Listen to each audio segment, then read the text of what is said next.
Assalamualaikum warahmatullahi wabarakatuh. Saya Fadila Apri Kurnia Putri dengan NPM 20111100420, Prodi PGMI kelas F. Kali ini saya akan menjelaskan tentang wujud akulturasi kebudayaan agama Islam di Indonesia. Sebelum Islam masuk dan berkembang, Indonesia sudah memiliki corak kebudayaan yang dipengaruhi oleh agama Hindu-Buddha.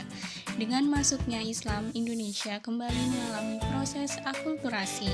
Apa sih akulturasi itu? Ya, akulturasi merupakan suatu proses sosial yang timbul manakala suatu kelompok manusia dengan kebudayaan tertentu dihadapkan dengan unsur dari suatu kebudayaan asing. Kemudian, kebudayaan asing itu lambat laun akan diterima dan diolah ke dalam kebudayaan sendiri tanpa menyebabkan hilangnya unsur kebudayaan kelompok itu sendiri. Dalam hal ini, proses akulturasi melahirkan kebudayaan baru, yaitu kebudayaan Islam Indonesia.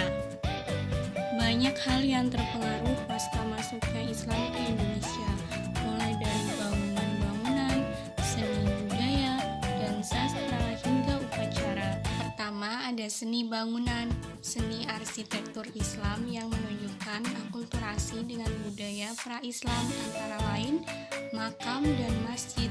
Keduanya menunjukkan bentuk-bentuk akulturasi dengan kebudayaan setempat sebelumnya, yaitu kebudayaan prasejarah dan Hindu-Buddha. Yang kedua, ada seni budaya. Pengaruh Islam tampak dalam tiga bentuk kesenian dapat dilihat dalam wujud seni budaya. Seperti seni tari, terdapat seni tari di Indonesia yang mendapat pengaruh dari Islam, yaitu yang pertama ada tari debus. Tari debus diyakini sebagai kesenian asli masyarakat Banten yang berkembang sejak masa-masa awal Islam, yaitu semasa pemerintah Sultan Maulana Hasanuddin periode 1532 sampai 1570.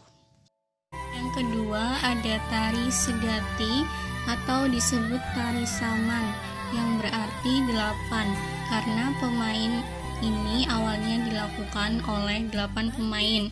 Tarian ini berasal dari Provinsi Aceh. Tari ini adalah contoh pengaruh Islam dalam bidang seni, di mana sedati sendiri berasal dari kata syahadat.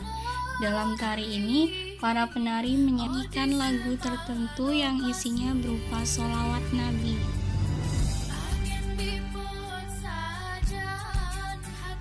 Yang ketiga ada tari zapin, tepat berasal dari Arab, Persia, dan India.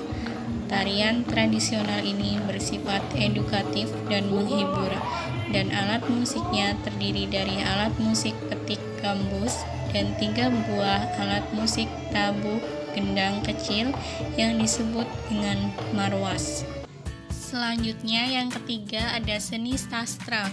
Wujud akulturasi dalam seni sastra terlihat dalam tulisan atau aksara yang dipergunakan, yaitu menggunakan huruf Arab Melayu.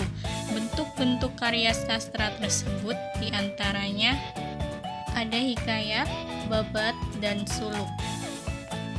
Hikayat merupakan kisah perseorangan yang diangkat dari tokoh-tokoh terkenal yang hidup pada masa itu.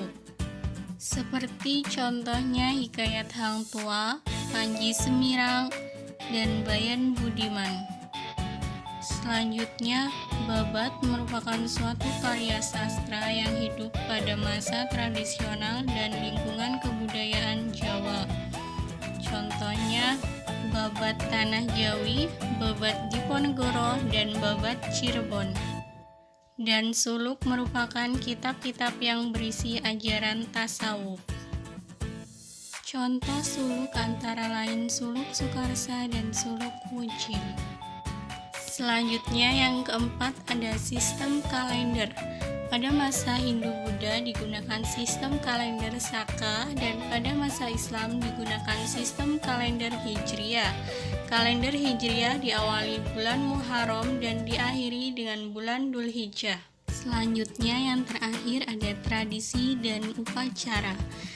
Yang A, tradisi ziarah. Tradisi ziarah adalah kebiasaan masyarakat Islam untuk mengunjungi tempat-tempat keramat berupa makam raja atau orang-orang penting pada hari-hari tertentu yang dimakamkan di halaman masjid.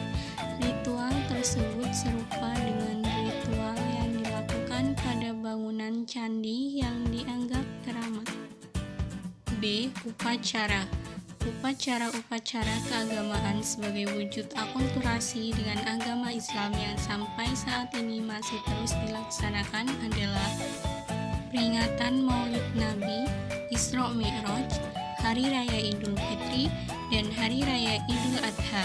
Upacara grebek Maulid di beberapa daerah biasanya disertai dengan membersihkan benda-benda keramat seperti keris dan tombak. Sekian penjelasan dari saya akhiri. Assalamualaikum